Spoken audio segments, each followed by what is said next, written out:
ಆ ಉದ್ದೇಶಕ್ಕೆ ನಾನು ವಿಡಿಯೋ ಮಾಡೋಕ್ಕಾಗಿಲ್ಲ, ದಯವಿಟ್ಟು ಕ್ಷಮಿಸಿ. ಇವತ್ತು ನಮ್ಮಲ್ಲಿ ಸ್ಪಾರ್ಕ್ ಪ್ಲಗ್ ಬಗ್ಗೆ ಭಾಳ ಜನ ಕೇಳ್ತಾಯಿದ್ರು, ಅದಕ್ಕೋಸ್ಕರ ಸ್ಪಾರ್ಕ್ ಪ್ಲಗ್ ಬಗ್ಗೆ ಹೇಳ್ತಾ ಇದ್ದೀನಿ. ಈ ಸ್ಪಾರ್ಕ್ ಪ್ಲಗ್ ಏನಾಗುತ್ತೆ, ಕೆಲವೊಂದು ರೆಕಮೆಂಡೆಡ್ ಕಂಪ್ನಿಯಿಂದನೇ ಬಂದಿರುತ್ತೆ, ರೆಕಮೆಂಡೆಡ್ ಆಗಿರುತ್ತೆ.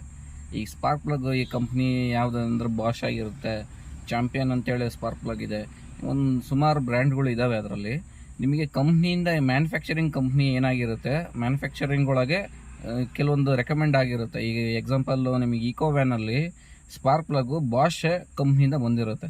ಆ ಬಾಷೆ ನಿಮಗೆ ಸ್ಪಾರ್ಕ್ ಪ್ಲಗ್ ಹಾಕಿದಾಗ ನಿಮಗೆ ಪ್ರಾಪರ್ ಮೈಲೇಜು ಮತ್ತು ಪಿಕಪ್ ಸಿಗುತ್ತೆ ಗಾಡಿದು. ಈಗ ಅಕಸ್ಮಾತ್ ನಾವು ಬೇರೆದು ಹಾಕಿದಾಗ ಏನಾಗುತ್ತೆ ಅಂದರೆ ಪಿಕಪ್ ಜಾಸ್ತಿ ಆಗುತ್ತೆ, ಮೈಲೇಜ್ ಡ್ರಾಪ್ ಆಗಿರುತ್ತೆ. ಆ ಉದ್ದೇಶಕ್ಕೋಸ್ಕರ ನೀವು ಆದಷ್ಟು ನೋಡಿ ಕಂಪ್ನಿಯಿಂದ ಯಾವ್ದು ಬಂದಿರುತ್ತೋ ನಿಮ್ಮ ಗಾಡೀಲಿ ನೀವೇ ಚೆಕ್ ಮಾಡಿಬಿಟ್ಟು ಹಳೇದು ಯಾವ ಸ್ಪಾರ್ಕ್ ಪ್ಲಗ್ ಇತ್ತು ಅದನ್ನು ನೋಡಿ ಅದೇ ಥರದ್ದೇ ಅದೇ ಕಂಪ್ನಿದೇ ಹಾಕ್ಕೊಳ್ಳಿ ಹೊಸದು. ಆವಾಗ ನಿಮಗೆ ಪ್ರಾಪರ್ ಮೈಲೇಜ್ ಸಿಗುತ್ತೆ, ಆಮೇಲೆ ಇಂಜಿನ್ ಸ್ಮೂತ್ನೆಸ್ ಇರುತ್ತೆ. ಆ ಉದ್ದೇಶಕ್ಕೆ ಸ್ಪಾರ್ಕ್ ಪ್ಲಗ್ನ ಚೇಂಜ್ ಮಾಡಬೇಕು. ಆಮೇಲೆ ಸ್ಪಾರ್ಕ್ ಪ್ಲಗ್ ನಿಮಗೆ 20,000 ಕಿಲೋಮೀಟ್ರಿಗೆ ಚೇಂಜ್ ಆಗೋದು, ಕಂಪ್ನಿಯಿಂದ 20,000 ಕಿಲೋಮೀಟ್ರು. ಅದರ ಡ್ಯೂರಬಿಲಿಟಿ ಇರುತ್ತೆ. ಬಟ್ ಯಾಕೆ ಅದನ್ನು ಮಾಡ್ತಾರೆ ಅಂದರೆ ಓವರ್ ಹೀಟ್ ಆಗಿ ಅಲ್ಲಿ ಸ್ಪಾರ್ಕ್ ಪ್ಲಗ್ ಮೆಲ್ಟ್ ಆಗೋ ಚಾನ್ಸಸ್ ಇರುತ್ತೆ.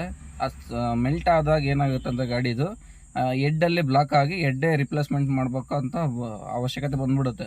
ಆ ಉದ್ದೇಶಕ್ಕೋಸ್ಕರ ಕಂಪ್ನಿಯವರೇ ನಿಮಗೆ ಸ್ಪಾರ್ಕ್ ಪ್ಲಗ್ 20,000 ಕಿಲೋಮೀಟ್ರಿಗೆ ಚೇಂಜ್ ಮಾಡ್ತಾರೆ, 20,000 ಕಿಲೋಮೀಟ್ರಿಗೆ ಚೇಂಜ್ ಮಾಡ್ತಾರೆ. ಆ ಸ್ಪಾರ್ಕ್ ಪ್ಲಗ್ ನಿಮಗೆ ಆದಷ್ಟು ನೋಡ್ಕೊಂಡು ಹಾಕ್ಸ್ಕೊಳ್ಳಿ, ನಿಮಗೆ ಪ್ರಾಪರ್ ಮೈಲೇಜ್ ಮತ್ತು ಸ್ಮೂತ್ನೆಸ್ಸು ಸಿಗುತ್ತೆ, ಗಾಡಿದು ಇಂಜಿನ್ ಪಿಕಪ್ಪು ಸಿಗುತ್ತೆ. ಧನ್ಯವಾದಗಳು.